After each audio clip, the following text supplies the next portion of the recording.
Student, स्वागत है आप सभी का हमारे यूट्यूब चैनल ऑब्जेक्टिव जोन पे। यहाँ पे हम सभी विषयों के ऑब्जेक्टिव क्वेश्चंस को देखेंगे जो कि एग्जाम के दृष्टिकोण से काफ़ी इंपॉर्टेंट भी है। तो आज के इस वीडियो में हम क्लास 10th के जो केमिस्ट्री है उसका फर्स्ट चैप्टर रासायनिक अभिक्रियाएं एवं समीकरण का फर्स्ट पार्ट देखेंगे। तो चलिए क्वेश्चन को शुरू करते हैं। आपका फर्स्ट क्वेश्चन है, निम्नलिखित में कौन दहन अभिक्रिया है? ऑप्शन दिया हुआ है आपका मोम का पिघलना, उबलता हुआ जल, पेट्रोल का जलना और पानी का जमना। तो इसमें से आपका जो दहन अभिक्रिया होगा वो आपका पेट्रोल का जलना होगा। काफ़ी इजी क्वेश्चन है। चलिए नेक्स्ट क्वेश्चन की तरफ चलते हैं हम। क्वेश्चन नंबर 2 है आपका, जिस न्यूनतम ताप पर कोई पदार्थ जलना प्रारंभ करता है उसे क्या कहते हैं? ऑप्शन है आपका ज्वलन ताप, क्रांतिक ताप, द्रव्यनांक और क्वथनांक। तो जिस न्यूनतम ताप पर कोई पदार्थ जलना प्रारंभ करता है उसे हम ज्वलन ताप कहते हैं। इसको याद रखेंगे। चलिए नेक्स्ट क्वेश्चन की तरफ चलते हैं हम लोग। श्वसन किस प्रकार की अभिक्रिया है? श्वसन किस प्रकार की अभिक्रिया? ऑप्शन नंबर फर्स्ट आपका संयोजन अभिक्रिया, उपचयन अभिक्रिया, ऊष्माशोषी अभिक्रिया और ऊष्माक्षेपी अभिक्रिया। तो श्वसन जो होगा आपका वो ऊष्माक्षेपी अभिक्रिया होगा। चलिए नेक्स्ट क्वेश्चन की तरफ चलते हैं। रेडॉक्स अभिक्रिया में क्या होता है? आप लोग पढ़े होंगे रेडॉक्स अभिक्रिया, जो कि काफ़ी इजी है। तो ऑप्शन आपका दिया हुआ है सिर्फ ऑक्सीकरण। ऑक्सीकरण का स्पेलिंग देख लेंगे थोड़ा सा। सिर्फ ऑक्सीकरण या सिर्फ अवकरण, ऑक्सीकरण और अवकरण दोनों, और इनमें से कोई नहीं। तो रेडॉक्स अभिक्रिया जो होता है इसमें ऑक्सीकरण और अवकरण दोनों होता है। तो आपका ऑप्शन नंबर सी सही आंसर हो जाएगा। चलिए नेक्स्ट क्वेश्चन की तरफ चलते हैं हम लोग, जो कि क्वेश्चन नंबर 5 है। एलपीजी गैस का मुख्य अवयव क्या है? आपका ऑप्शन है मीथेन, प्रोपेन, ब्यूटेन और एथेन। तो एलपीजी गैस का जो मुख्य अवयव होगा वो आपका होगा option number C, butane. Butane आपका मुख्य अवयव होता है एलपीजी गैस का। तो इसका आंसर हो जाएगा आपका ब्यूटेन। चलिए नेक्स्ट क्वेश्चन की तरफ चलते हैं। निम्न में कौन सा पदार्थ ऑक्सीजन से संयोग नहीं करता? देखिए ये काफ़ी इंपॉर्टेंट क्वेश्चन है कि कौन सा पदार्थ ऐसा जो ऑक्सीजन से संयोग नहीं करता है। आपका ऑप्शन दिया हुआ है जिंक है, तांबा है, पोटेशियम है और गोल्ड है। तो इसमें से आपका जो ऑप्शन नंबर डी है गोल्ड, ये आपका ऑक्सीजन से संयोग नहीं करता है, याद रखेंगे इसको। चलिए नेक्स्ट क्वेश्चन की तरफ हम लोग चलते हैं।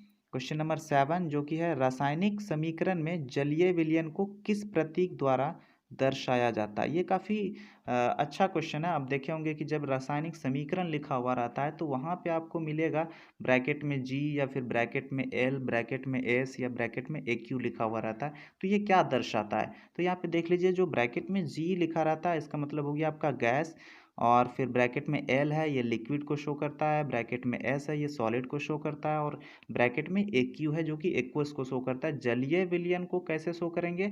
तो वो आपका ए क्यू हो जाएगा, एक्वस। ठीक है, तो इसको आप याद रखेंगे कि जलीय विलयन को किस प्रतीक द्वारा शो करते हैं? तो ए क्यू से। चलिए नेक्स्ट क्वेश्चन हम लोग देख लेते हैं।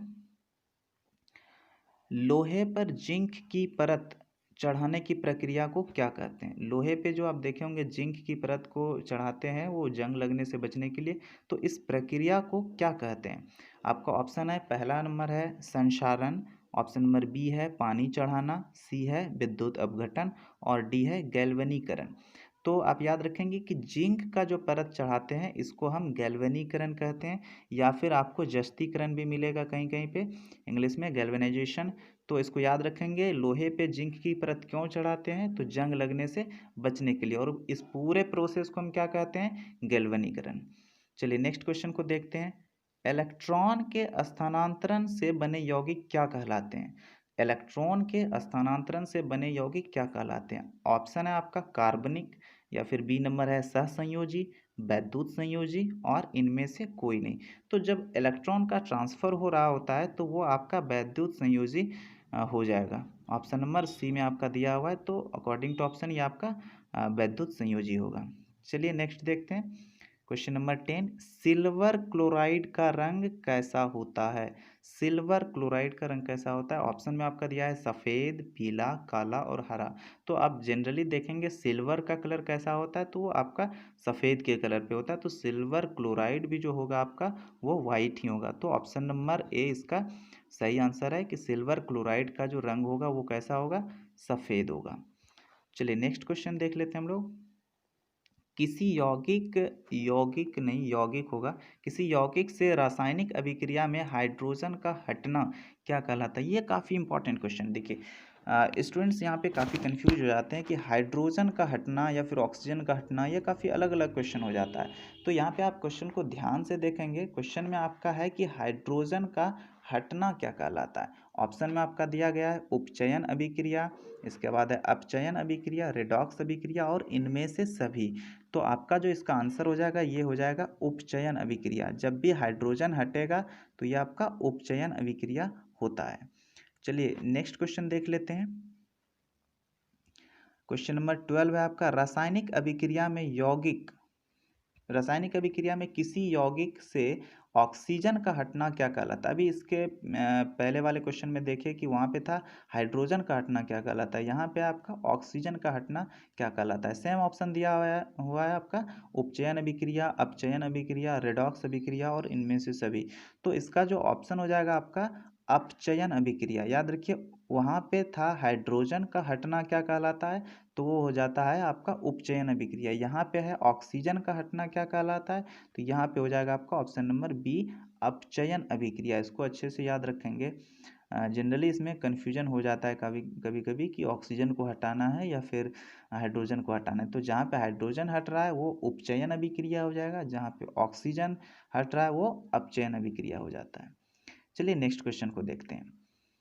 क्वेश्चन नंबर 13 है आपका, अवक्षेपण अभिक्रिया से किस प्रकार का लवण प्राप्त होता है। ये भी अच्छा क्वेश्चन है कि अवक्षेपण अभिक्रिया से किस प्रकार का लवण प्राप्त होता है। तो सबसे पहले इसको समझिए कि जो अवक्षेपण अभिक्रिया होगा इसमें कुछ ना कुछ अवक्षेप बनेगा। इट मीन्स वो विलय तो नहीं हो सकता है, विलय हो जाएगा तो अवक्षेप कैसे बनेगा। तो आपका जो क्वेश्चन ऑप्शन नंबर 2 है यहाँ पे अविलय, एक्चुअली अविलय होगा, यहाँ पे ओकर नहीं होगा। तो अविलय पदार्थ बनता है उसमें। तो अवक्षेपण अभिक्रिया में हमेशा कैसा बनेगा, तो अविलय बनेगा, ऑप्शन नंबर बी। चलिए नेक्स्ट क्वेश्चन को देख लेते हैं हम। क्वेश्चन नंबर 14 है आपका, रासायनिक अभिक्रिया में भाग लेने वाले पदार्थ को क्या कहा जाता है। रासायनिक अभिक्रिया में भाग लेने वाले पदार्थ को क्या कहा जाता है। ऑप्शन नंबर ए है आपका अभिकारक, प्रतिफल, उत्पाद, इनमें से कोई नहीं। तो ये काफ़ी इजी क्वेश्चन है कि जितने भी पदार्थ रासायनिक अभिक्रिया में भाग ले रहे हैं तो वो आपका क्या होता है, अभिकारक कहलाता है। तो ऑप्शन नंबर ए इसका सही आंसर हो जाएगा। चलिए हम लोग नेक्स्ट क्वेश्चन को देख लेते हैं। क्वेश्चन नंबर 15 है आपका।